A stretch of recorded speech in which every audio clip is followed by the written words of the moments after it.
ह्या गेल्या अधिवेशनामध्ये आदरणीय जयंत पाटील साहेबांनी आमच्या जिल्ह्याच्या संदर्भात एक विषय मांडला, भूमाफिया. आता भूमाफियाची व्याख्या काय आहे हे कधीतरी मला जयंत पाटील साहेबांनी मला समजवलं पाहिजे.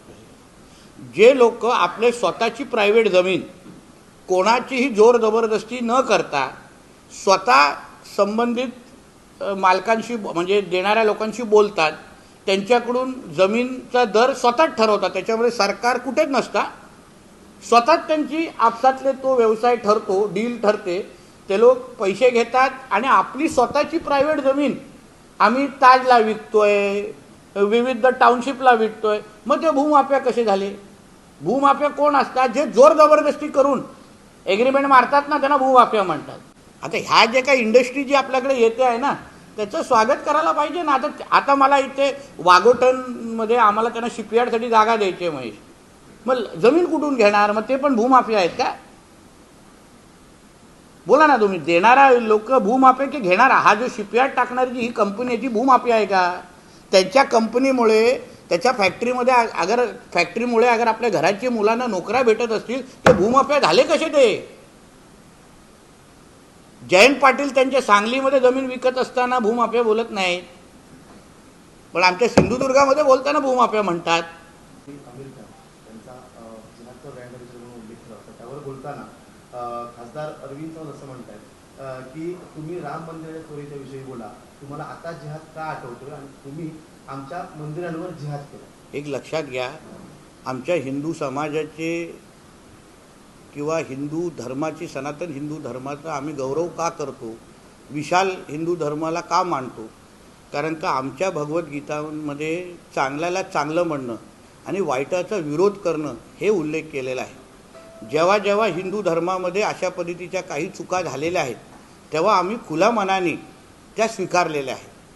ह्याच्या अगोदर पूर्वकाळापासून सतीची प्रथापासून आत्ता या हल्ली काळामध्ये खराचं प्रकरण, जिथे जिथे एक हिंदू म्हणून आम्ही चुकलेलो आहोत, आम्ही पुढे येऊन आमची चुका स्वीकारलेल्या आहे, आम्ही त्यांना लपवून ठेवलेला नाही. म्हणून चुका सुधारणं आणि परत एकदा उभं राहणं ह्यालाच हिंदू म्हणतात, ह्यालाच आमचं सनातन हिंदू धर्म म्हणतात. पण तसाच विषय आपण इस्लामबद्दल बोलू शकतो का? कुराणबद्दल बोलू शकतो का? कारण का इस्लाममध्ये तुम्ही जिहाद करा, लोकांना मारून टाका, कोणाची आबरू लुटा, त्यांना समर्थनच करतात. असंख्य जे अतिरेकी आहेत, निदा खानच्या केसमध्ये आम्ही बघितलेले आहे, त्या निदा खानला समर्थन करणारे असंख्य मुस्लिम समाजाचे मुल्ले मौलवी पण आम्ही पाहिलेले आहेत. मुस्लिम समाजाला तिच्यासाठी उभं राहत असताना दिसले जेव्हा ती जिहाद करत होती तिकडे.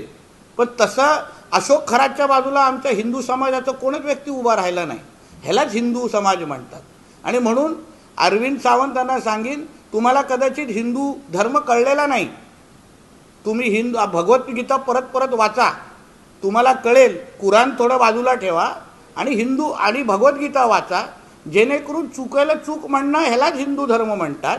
आणि म्हणून ज्या पण चुका झाल्या असतील त्या आम्ही स्वीकारतो.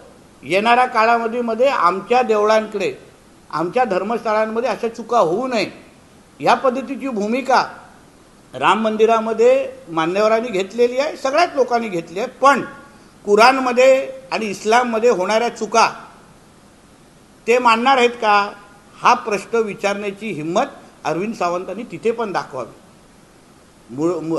मुर्शिदाबादमध्ये, पश्चिम बंगालमध्ये मुर्शिदाबादमध्ये हे लोक बाबरी मस्जिद बांधत आहेत. तिकडच्या पण दानपेटीचा फार मोठा घोटाळा झालेला होता काही महिन्या अगोदर. का उल्लेख केला नाही उद्धव ठाकरेंनी? का आंदोलन केलं नाही अरविंद सावंतनी आणि त्यांच्या आदित्य ठाकरेंनी? जो न्याय तुम्ही मंदिरांना लावला तो न्याय मस्जिदींना पण लावा ना.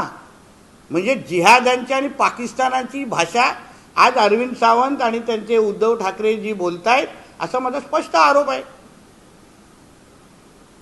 हिंदू धर्माला बदनाम करण्याची सुपारी त्या लोकांनी घेतलेली आहे. धन्यवाद. चला. जयंत पाटलांची बैठक झाली, प्रफुल्ल पटेल आणि सुनील तटकरे सुद्धा होते. एनडीए सोबत शरद पवार जातील अशी चर्चा झाली. बघा, हा शेवटी वरिष्ठ पातळीवरचा निर्णय आहे. पण आमच्या ह्या राज्यामध्ये सब कुछ देवाभाऊ आहे.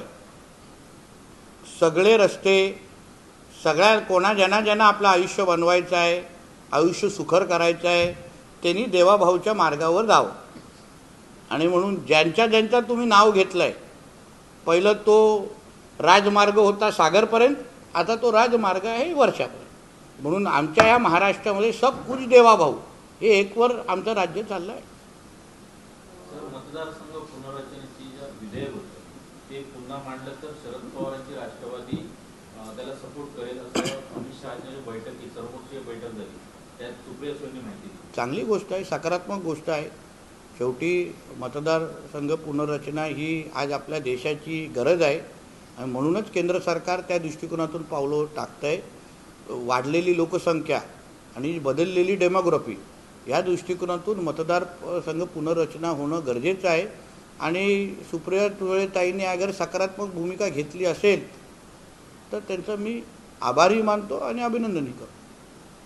ठाकरेंच्या शिवसेनेच्या रामरक्षा पटनच्या उपक्रमानंतर आता काँग्रेस रामभक्त आस्था जागरण अशी 19 जुलैपासून सुरू करणार. अरे जिहाद्यांची भाषा बोलणारे, मुस्लिम लीगचे कपडे घालून सर तन से जुदा बोलणारे अगर आमच्या रामदेवताच्या जवळ येत असतील तर त्यांचं मी स्वागतच करतो.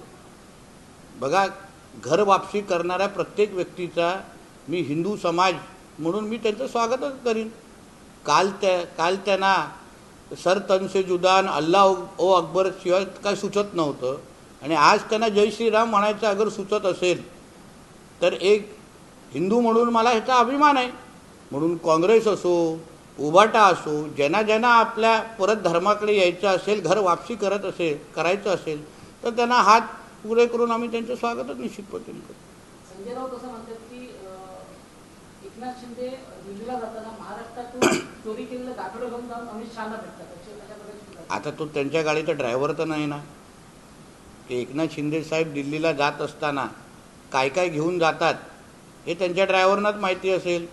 तर कदाचित आता सामनाच्या संपादकाची नोकरी सोडून एकनाथ शिंदेंचा नवीन ड्रायव्हर हा संजय राजाराम राऊत असू शकतो.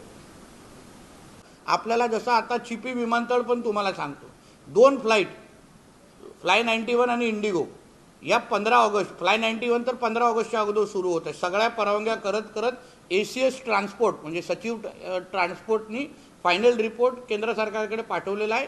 माझ्या हिशोबाने चिपी ते नवी मुंबई एअरपोर्ट हे फ्लाईट 15 ऑगस्टच्या अगोदर चालू होईल.